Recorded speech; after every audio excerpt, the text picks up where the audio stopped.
Hello folks, welcome to El Canal Channel Jose. Today we want to thank DeWalt for sending us this generator, and we're going to be doing a review on an open box on a 4,000 watt gas generator. So we're going to take it out of the box and we're going to try to get it going. So with that said, let's get it out of the box, put it together, and that way you guys can see what this item looks like when it's all together out of the box. With that said, let's get started.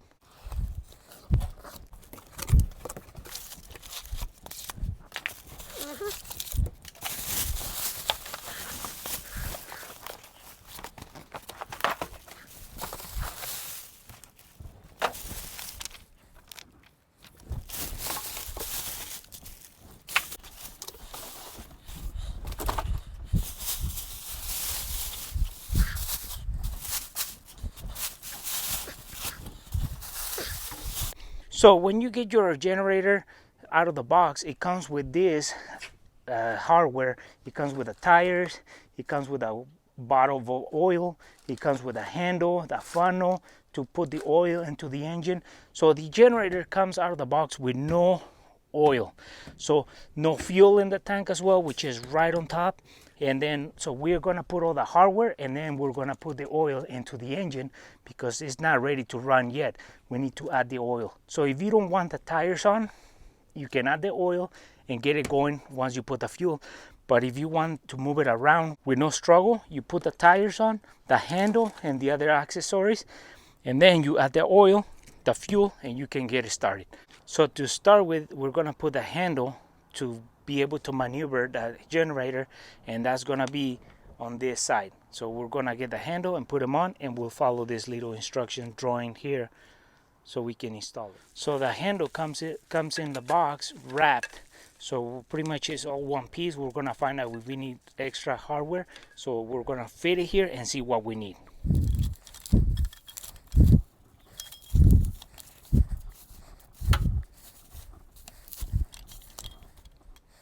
So now that we got the handle, this has two positions. So you press this silver locking device, and then you can switch it like this. So it'll be like this, and once it's bolted on, the handle can drop and tug towards the generator, so you can put it away. Once you need to get it out of that spot, you roll it around, you extend the handle, and you can move it around with the handle extended once you have the wheels on. So we put the handle on. It has two square holes in one side and round in the other side because it takes bolts that won't turn once they go in here. Those bolts are here in this bag.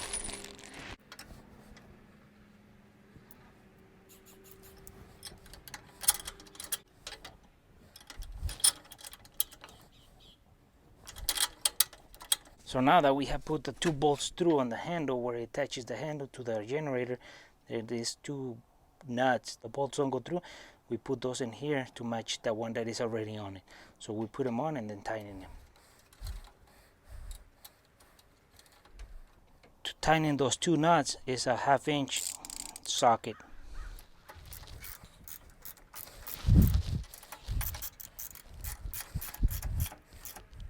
Now that we have the tightening in those two nuts, we have the handle on, and the leverage has to be downwards. So when you put them on, make sure that the leverage is downwards. We're gonna continue with the shock absorbers, and these are vibration legs that we put underneath that generator. They go towards the handle because the wheels go on that side. So this is how it looks in a package, and this is how it looks when it's out of the package. So we're gonna put this in this side and the other one on the other side, and for that is bolted down with two bolts. It goes on the bottom. This is how the pipe sits, right on top of here. So that tubing or pipe sits right on top of this, and then we bolt it down, so this will be the low point now on the generator. This is for vibration when it's on, so it doesn't rattle on the floor. So we put these guys on, so it takes two bolts per leg.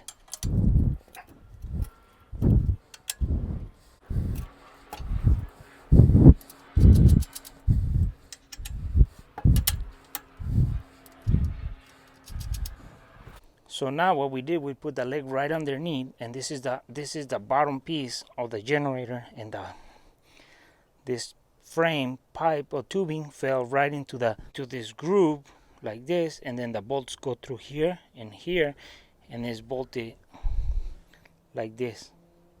So then we put the nuts on the top, and then those are 12mm nuts that we can tighten in, and then you might have to hold the bolt on the bottom so it doesn't spin.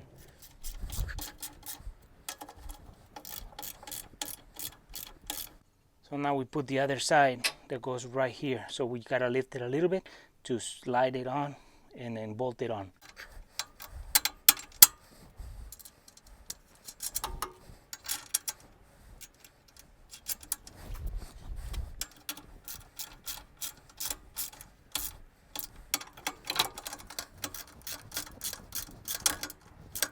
So we have put the handle, the shock absorber on one side and then the other side.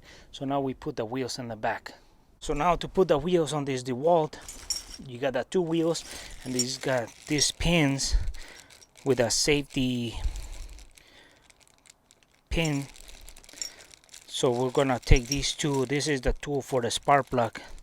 So we're gonna use these two, one per tire, and then there's two of these safety pins with two washers that we're gonna be using for the wheels.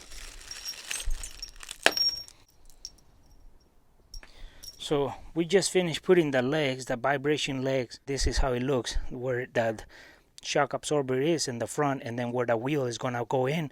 So you got a pin going through the wheel, going through the frame of the generator, then the washer, and then the safety pin. So that's how it needs to be. So pretty explanatory. They give you all the diagrams here on one page. So we put it just like it's showing in the diagram. So now we have the wheel. This is the inner side, this is outer side. So we got the pin, we put it through from the outside in, and then once it goes through, we gotta put it through the frame of the generator. And once it goes through the frame of the generator, we gotta put this washer. Then once you put the washer, you gotta put this pin through that little hole and click once, and that's how it falls in. So it'll be the frame of the generator right between this. So we put one side, and then we do the other side.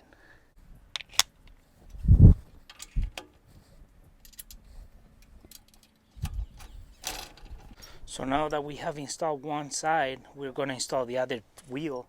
So same thing, you put the pin through, and then we put it through the frame of the generator, which has a plate with two holes, and then we put the washer and then the pin.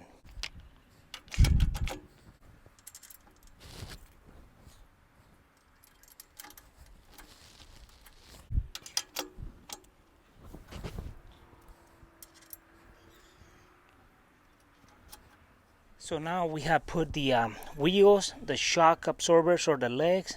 Now we have the handle. We have to press this pin to release it, and so it comes up and it stays up.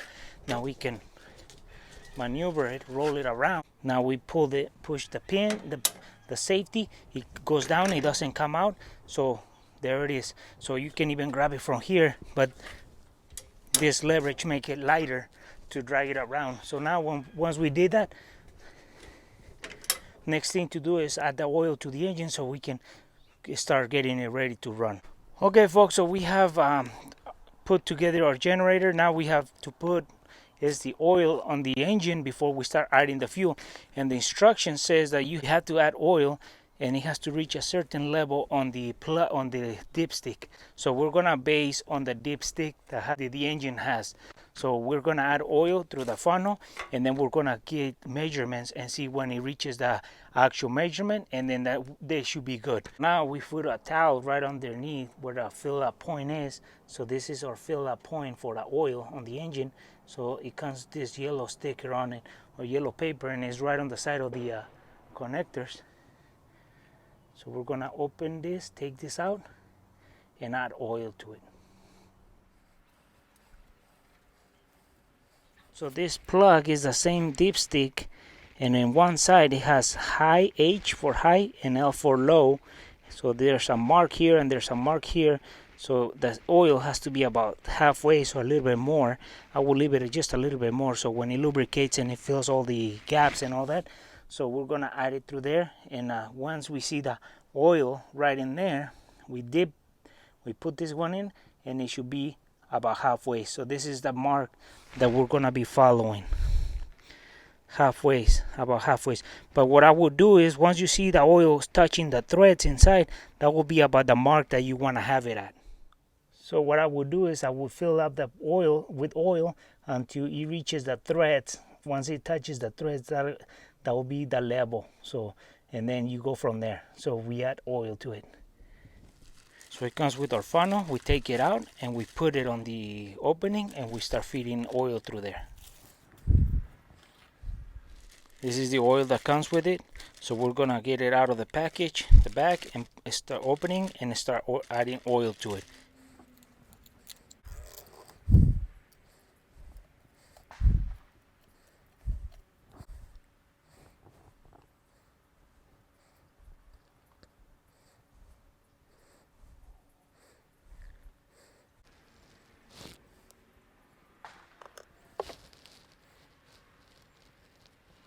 So it took almost all the container, but where I found out is that as soon as it starts coming out or dripping out of it, that's the level. So we just put the plug back in, and we'll take it out to make sure that it's reading the right level.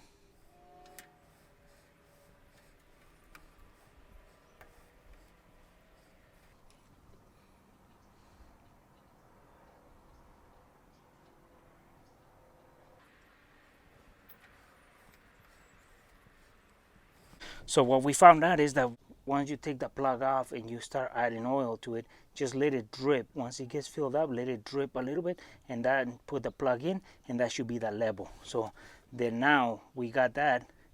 We got the oil. It took almost all of it. So now we have oil in the engine. So we put fuel and we get it started.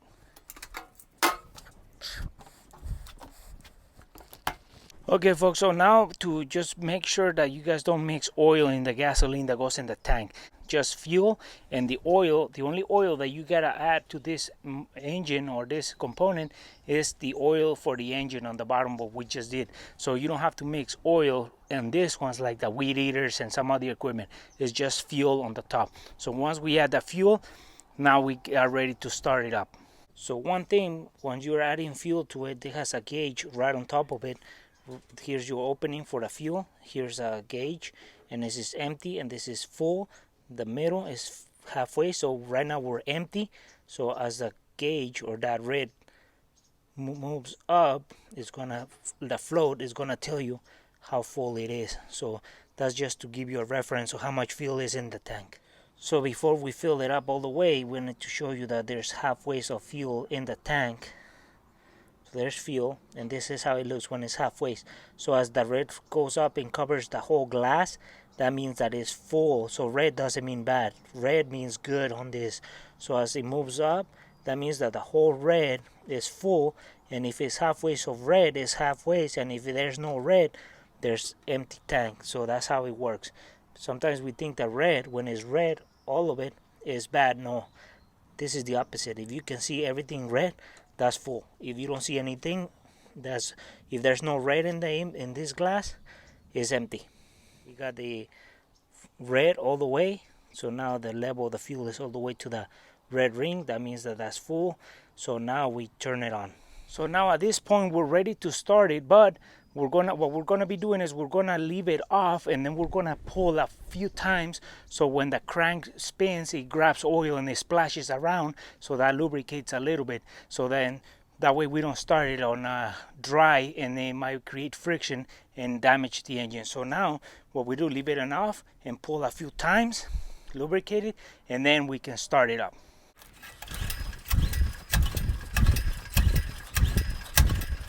So now that we pulled it a few times and oil is being splashed around the engine, we're gonna put it on run right there. Put it on run, and then we have to come over here and pull this valve straight up so it's open. Right now it's closed, so we flip that as well, so we let fuel go through and it goes into the carburetor, and then we can pull it and start it.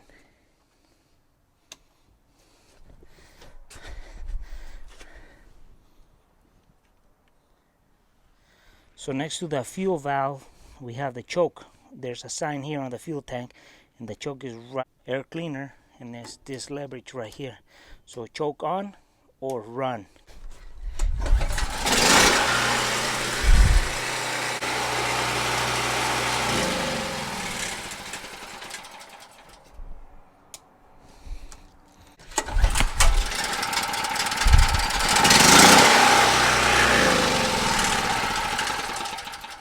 So now you're going to start it up again. What you do is you flip it to choke, because what it does, the choke is asking for more. It sucks fuel. The suction becomes from the piston becomes into the fuel because you're restricting the air, so it sucks fuel. So then you start seeing it that it's running. Then you flip it to run, and then it stabilizes itself. So we put it on, open the fuel valve, put it on choke, and then pull. And then once it starts tumbling around, then you flip it to run. So we do on, open fuel, choke on, and then we pull it.